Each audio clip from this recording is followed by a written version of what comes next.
In 2006, Martin Scorsese's The Departed pulled audiences into a world of cops, criminals, and corruption. A Boston where loyalty meant nothing and betrayal was just part of survival. But that world wasn't fiction. Behind Jack Nicholson's unhinged mob boss Frank Costello stood the real king of South Boston, James Whitey Bulger, a man who turned the city into his personal empire, protected not just by fear, but by the FBI itself. Health Wealth Diary presents the real story behind The Departed, a story more violent, more treacherous, and far stranger than Hollywood could ever show. James Joseph Bulger Jr. was born on September 3, 1929. He was raised in the harsh streets of South Boston, a neighborhood that prided itself on loyalty, Irish pride, and a deep mistrust of outsiders, especially the police. But even as a child, Whitey stood out. While his younger brother, William Bulger, hit the books, destined to become one of Massachusetts's most powerful politicians, James was wild, impulsive, and fearless. He joined a local gang, stealing cars and pulling stick-ups before he was even 14.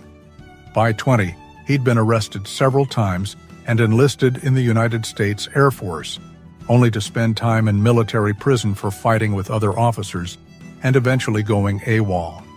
When he returned to Boston, he went straight back to crime, robbing banks up and down the East Coast. Local law enforcement gave him the nickname Whitey because of his blonde hair. Whitey hated the nickname. He preferred being called Boots because he always wore cowboy boots, in which he used to hide a switchblade or a .22 caliber pistol.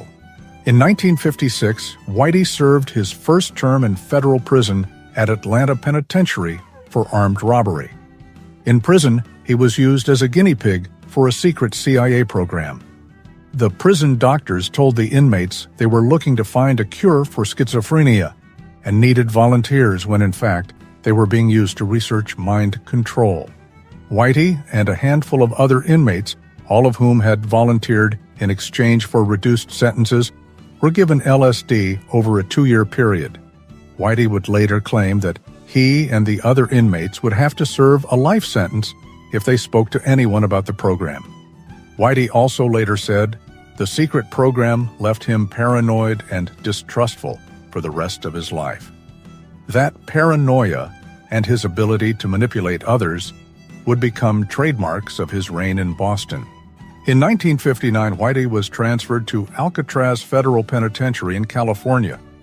During his time there, he kept in shape through weightlifting and took advantage of the prison's educational opportunities. He completed various courses including typing, bookkeeping, and business law. He also became an avid reader, consuming numerous books on poetry, politics, and military history. In 1962, he was transferred to Leavenworth Federal Penitentiary and then Lewisburg Federal Penitentiary in 1963. In 1965, Whitey was granted parole after serving 9 years in prison. He would not be arrested again for another 46 years. After his release, Whitey returned to Southie with one mission: control it. By the early 1970s, he was working under Howie Winter, head of the Winter Hill Gang, a predominantly Irish mob that rivaled the Patriarca Italian crime family. The Winter Hill crew was ruthless, but business-minded. They ran gambling, loan sharking, and fixed horse races. When Winter was indicted in 1979, Whitey seized the throne. With Winter gone, Whitey and his right-hand man, Stephen the Rifleman Flemmi, became the undisputed rulers of Boston's Irish underworld. Every crime boss has a right hand, the one man who keeps order when chaos erupts. For Whitey Bulger, that man was Stephen the Rifleman Flemmi. In The Departed, his shadow appears through Ray Winstone's character, Arnold Mr. French. Stephen Flemmi was born in 1934 in Boston's West End, a former Army paratrooper who served in Korea. When he came home, he traded the discipline of the military for the discipline of organized crime. He earned the nickname the Rifleman for his sharpshooting skills. But it wasn't just a name. He was cold, methodical, and calculating, the opposite of Whitey's hot-headed volatility. Flemmi entered organized crime before Whitey, working with the Patriarca crime family. Flemmi worked as an informant for the Boston Police Department and later the FBI, years before he even met Whitey Bulger. When the two men joined forces, they formed an unholy alliance. One handled the brains, the other the blood. Together, they became untouchable. Flemmi wasn't just a criminal. He was a monster, hiding behind a calm face. He murdered friends, business partners, even family. One of his most chilling acts was the murder of Deborah Hussey, his own stepdaughter, after Whitey accused her of being a liability. Whitey strangled her while Flemmi stood by watching. In The Departed, Mr. French is Frank Costello's right hand, a quiet, terrifying presence who does the dirty work. He keeps Costello's operation running when others fall apart, and he's always the first to pick up a gun when loyalty is in question. That's exactly who Stephen Flemmi was in real life. The key to Whitey's empire wasn't violence, it was information. Enter John Connolly, an ambitious young FBI agent from South Boston who'd grown up admiring Bulger as a local legend. Connolly approached him in 1975 with a deal. Give us the Italian mob, and we'll give you protection. Through Connolly, Whitey became an FBI informant, but instead of cleaning up the streets, he used the Bureau as his personal shield. The FBI turned a blind eye to his crimes, leaked info on investigations, and helped him eliminate rivals. It was the ultimate betrayal of justice, an unholy alliance that blurred the line between cop and criminal. Before the FBI badge and the crisp suits, John Connolly was just another kid from the old harbor housing projects in South Boston. In the 1950s, Connolly was 10 years younger than Whitey. He grew up watching him walk through Southie like a legend, the neighborhood's outlaw prince. When Connolly later joined the FBI in the 1970s, he carried that admiration with him. And that's where the line between law and crime began to fade. Whitey used Connolly to eliminate rivals. Connolly used Whitey to look like a hero inside the Bureau. They fed each other, one with power, the other with prestige.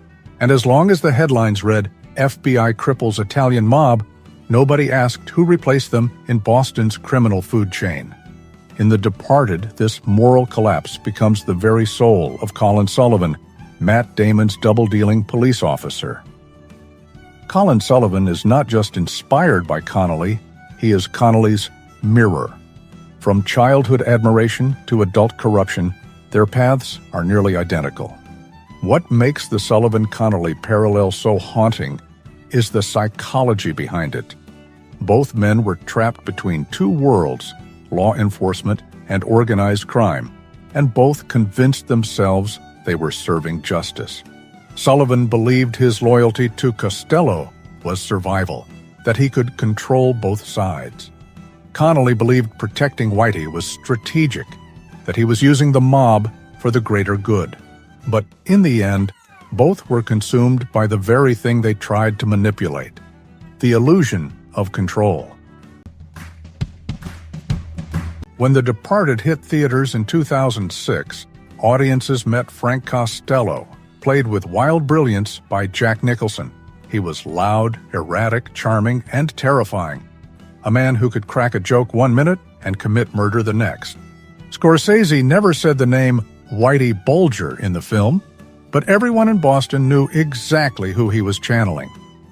In the movie, Frank Costello becomes increasingly paranoid, hiding weapons in his ceiling, testing his crew's loyalty, questioning everyone.